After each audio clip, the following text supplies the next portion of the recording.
Do you feel bloated all the time, even when you eat safe foods? Have you tried supplements, probiotics, alternative therapies, and even FODMAPs and found that nothing has stuck? What if it's not about the foods you are eating, but it's more about the way your nervous system is reacting to life? I understand the frustrations of bloating. I've been there before. And I also understand that it seems to ruin the best parts of life sometimes. But what if your bloating was due to mind-body issues rather than food intolerances? As someone who's experienced bloating myself and now works with clients with digestive issues, I've seen time and time again that people have changed their food and haven't seen improvements. However, they have seen improvements when they've worked on emotional issues. After healing with bloating and digestive issues myself, I now work with clients through gut-directed hypnotherapy and nervous system regulation to overcome these symptoms. Most people understand that digestive issues can be activated and triggered by stress, and they absolutely can. And mind-body syndrome takes it a step further, I guess, and recognises that bloating and other digestive issues can be caused by a dysregulation in the nervous system, rather than, say, food intolerances or a structural issue. In mind-body syndrome, it's recognised that sometimes the brain makes a mistake and interprets safe signals by the body as dangerous. I found that when I was experiencing a lot of bloating and digestive issues, I found that the mildest sensation or twinge in my gut would send me down a path of worry, thinking that I was going to miss out on things that I was really looking forward to, and even worrying about if this was going to be around forever and last into the future. And really what I was experiencing were probably normal sensations in my gut, just my body digesting food. But I was so hyper alert and hyper vigilant to what was happening there that I was always focusing on it and creating fear. Of course, whenever we're talking about digestive issues, it's important to recognize the importance of gut health. And I'm absolutely not underplaying that. And I think it is very important to look after our gut. It's very important to our health. But what I'm really talking about is when you've done all the right things, you do all the right things and you care for your gut and you're still finding persistent bloating. I wanted to take a look at bloating from a metaphysical perspective. And it's often said that bloating can come from beliefs like, I don't feel safe. And this fits really well with the mind-body syndrome or the TMS model, which often highlights emotions such as fear, anger, and overwhelm as being contributing factors to physical symptoms. I really love the book Metaphysical Anatomy by Yvette Rose. And some of the things that she says about bloating are that people who experience bloating, or when you're experiencing bloating, you might have difficulty expressing boundaries, that you may be accepting blame to keep the peace, or you may be holding on to the past to avoid future pain. And as you'll hear, that's really similar to the common traits attributed to mind-body syndrome, particularly people-pleasing, fear of getting things wrong, and repressed emotions. Probably when I had my worst period of persistent bloating was when I was working in a high-pressure job. And I can look back now and see that in that job, yeah, there was a lot of pressure, of course there was, but there was also a part of me that volunteered for extra work and would always work longer and seemed to be working harder than everybody else. And of course that caused frustration, but there was probably also a part of me that was angry that I seemed to be working harder than everybody else.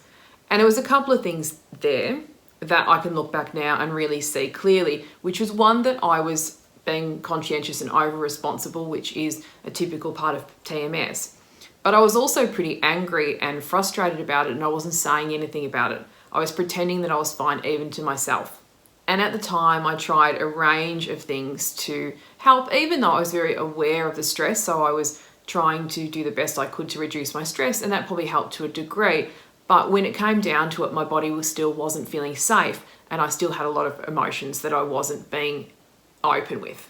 So I just wanted to go through some signs that your bloating might be caused by TMS. And this includes that your symptoms come and go and they move around. They disappear when you get distracted or you're engaged in something that's fun. That you're reacting to even safe foods such as FODMAPs. That nothing has really shown up in any tests or scans that you've had. And that you have some common TMS traits such as people-pleasing, anxiety, and that you have a background of trauma, especially trauma in childhood. So it's really important to trust and believe that your symptoms can heal and that it can be a matter of changing your mindset and your perspective about the symptoms that you're experiencing. Some of the ways that I like to work with clients and things that worked for myself back in the day when I had digestive issues and bloating was a big thing for me include, firstly, stop having that need for the symptom to go away and that real resistance to when you do have symptoms. So that might look like just being a bit lighthearted about your symptoms and shrugging, going, oh yeah, there's a sensation, I notice it, but it's okay, I don't need to fix it. It can be there. And also particularly when you do have those symptoms, not stopping things and cancelling things. I know when I was experiencing digestive issues, I became really flaky and I was always cancelling because I thought, oh, what if I feel worse and I don't feel great? But I got to a point where I could go, no, I think this is okay. I'm going to go ahead and I'm going to enjoy it the best I can, always giving myself the opportunity or the option to leave if I had to, but not letting it stop me enjoying life and doing the things that were important to me. The second thing that I think is really important is self-compassion, because sometimes we don't feel well and we do have these symptoms, and rather than becoming frustrated with ourselves and again like needing things to be different or needing to fix everything, just giving ourselves those messages of self-compassion, which helps our body to feel accepted and safe. So it might be the words that you say to yourself. And I love the phrase that Tara Brach says, which is, it's okay, sweetheart. And it might just be a matter of gently touching your body, whether it's just giving yourself the little butterfly taps, or I like to just rub a little bit under my collarbone, just while I'm bringing messages of safety and calm, and it's okay. We mightn't feel great now, but it's okay. Another method that I find really helpful for clients who have just mild to moderate bloating is somatic tracking. So this is a practice of noticing the way your body is feeling in the moment and sending messages of safety and calm and just breathing and noticing. I've actually recorded a short somatic tracking track, which I'll link in the description if you're interested in having a listen and trying that out. It's just about 5 minutes, so it's rather short, but you'll get the idea. And somatic tracking is something you can do to a recorded track, but once you've learnt it, you can do it pretty much anywhere, anytime. I also like working with parts therapy. Parts therapy is where you see your habits, patterns, and traits as all part of you, an important part of you, and that there's no bad parts, they are all just parts, and sometimes they need a voice, they need to be heard, need to be listened to, and when they are, they can be integrated and bring us to a place of more wholeness and healing. So if you're somebody who's experienced bloating and what you heard in today's video resonated, I'd love to hear your comments about that. So please comment. Also, please like and subscribe if what you heard today resonates and you'd like to hear more about it.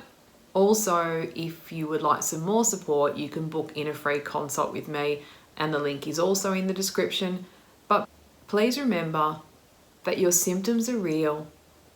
They may be caused by the brain, but they are still real. And to believe that real healing is possible. Thanks for listening today, and I hope to see you in another video soon.